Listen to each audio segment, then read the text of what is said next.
Loco, ya está. Ya está morado. Es azul. Iniciamos con una definición sobre la informalidad. Nuestro presente trabajo se basa y estudia las causas de fenómenos, centrándose en la gran preocupación y mediciones causadas por la informalidad. El sector informal está unido por el conjunto de empresas, trabajadores, entidades que operan fuera del marco legal y normativo que rige la actividad económica. La relación de nuestro tema de una de nuestras clases es sobre la clase de la semana 11 que habla sobre el gobierno de Belaunde, y podemos decir que el gobierno no sabe enfrentar distintas crisis. El gobierno de Belaunde en ese momento, los problemas estructurales como las migraciones y principalmente la informalidad se unían a nuevos problemas que provocaban un jaque al gobierno. El régimen se enfrentaba a todo esto sin un plan claro y sin una ideología recta. Escogimos la clase 12 que habla de la lucha contra la subversión debido a que se relaciona totalmente con la informalidad en el Perú, ya que durante esa época las acciones violentas del Sendero Luminoso y MRTA produjeron un impacto negativo en la economía nacional, que ya se encontraba en estado crítico debido a la mala gestión del gobierno de Alan García. El conflicto afectó principalmente a personas de zonas rurales. Muchos se vieron obligados a desplazarse a zonas urbanas, en donde debido al debilitamiento de la burocracia peruana y la economía, se incrementó la informalidad como una manera de sobrevivir a la crisis. Por último, se escogió la clase 15 del Perú y Fujimori, debido a que durante esa época el gobierno de Alberto Fujimori realizó reformas liberales que impactaron en la economía peruana y en la informalidad. En primer lugar, instaló un modelo de libre mercado que logró reducir exitosamente la hiperinflación, pero también incrementó la informalidad debido al poco control y regulación por parte de la burocracia peruana. En segundo lugar, instauró reformas laborales que buscaban la flexibilización laboral.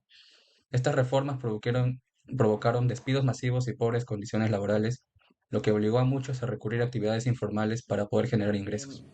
En la época de los años 80 y 90, el Perú atravesaba por una coyuntura socioeconómica y política muy discutible, ya que el temor por el terrorismo, viviendo en un país con su única capital centralizada, gobernantes cuestionables que no invertían en una buena educación, corrupción, donde el sueldo mínimo no alcanzaba, ha dejado una marca a todos los peruanos, pero en especial a los emprendedores. En esta parte del video desarrollaré una causa y una consecuencia de la precariedad que vivíamos en ese entonces. Durante los años 70, el Perú estuvo marcado por la nacionalización de la industria y la implementación de políticas económicas que generaban incertidumbre y desconfianza en los agentes económicos.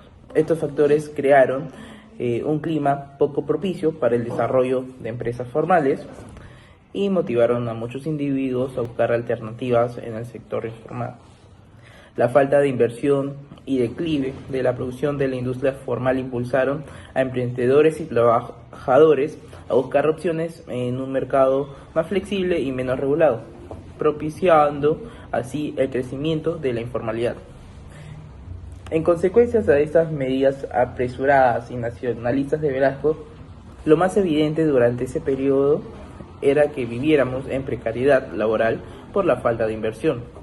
Los trabajadores informales se vieron atrapados en empleos inestables, con salarios bajos y condiciones laborales deficientes.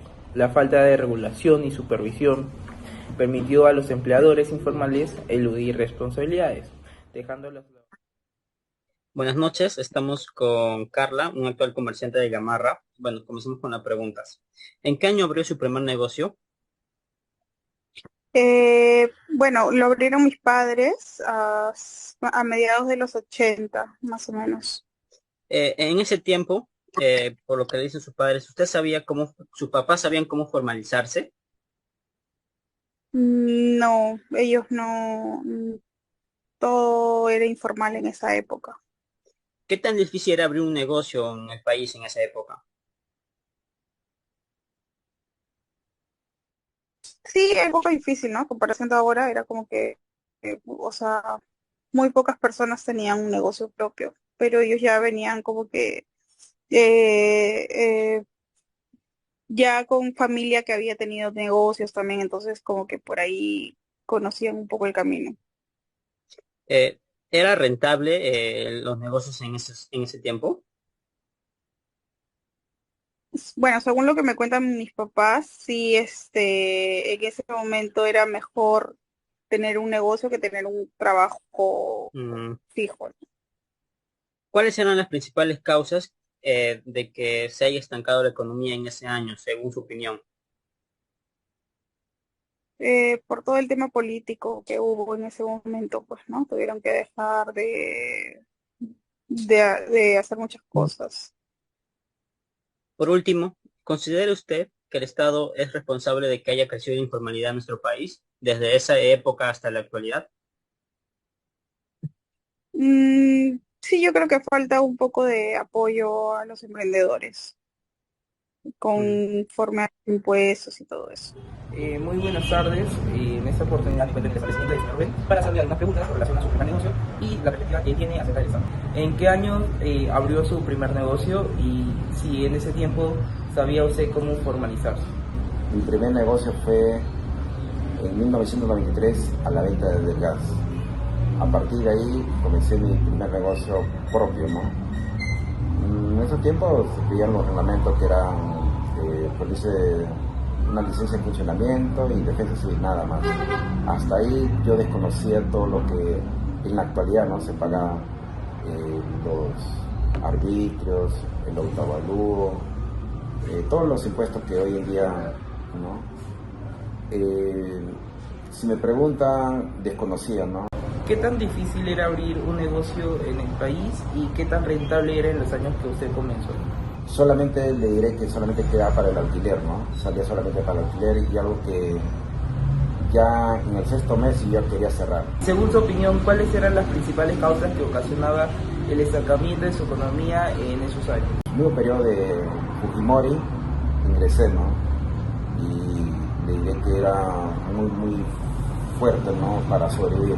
Pero sobreviví porque tenía dos negocios, ¿no? El que caminé, que era el gas, y me dedicaba también a la carpintería. Entonces ambos mutuamente, cuando caía en la madera, el gas daba la mano, y cuando caía el gas, la madera daba la mano. Bueno, en conclusión, la crisis económica en los años 70 en el Perú, marcada por medidas apresuradas y nacionalistas, esto nos llevó hacia la nacionalización de las industrias y políticamente económicos, que generaron incertidumbre. Esto resultó en un clima poco propicio para el desarrollo de empresas formales, impulsando el crecimiento y la informalidad laboral. La falta de inversión y la regularización en ese sector condujo a la precariedad laboral, con empleos inestables, salarios bajos y condiciones deficientes. Esto conllevó a los trabajadores informales se vieron atrapados en un círculo vicioso de pobreza, sin acceso a beneficio y seguridad social. En esta época dejó una huella significativa en la sociedad peruana, especialmente en los emprendedores, cuyas luchas reflejan las consecuencias de decisiones económicas y políticas cuestionables en aquel periodo. En la década de los años 80 en Perú, abrir un negocio era desafiante y mayormente informal, según esta entrevista. A pesar de la dificultad, la familia del entrevistado nos comentó que la tuvieron difícil. Sin embargo, nos comenta que aquellos que tenían familiares con experiencia se les facilitó sus negocios.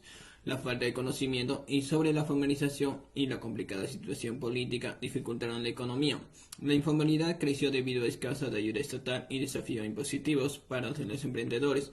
En resumen, la burocracia y la falta de respaldo gubernamental evitaron la informalidad en esa época, marcada por la dificultad de abrir y formalizar negocios en el contexto político de los años 80 en el Perú.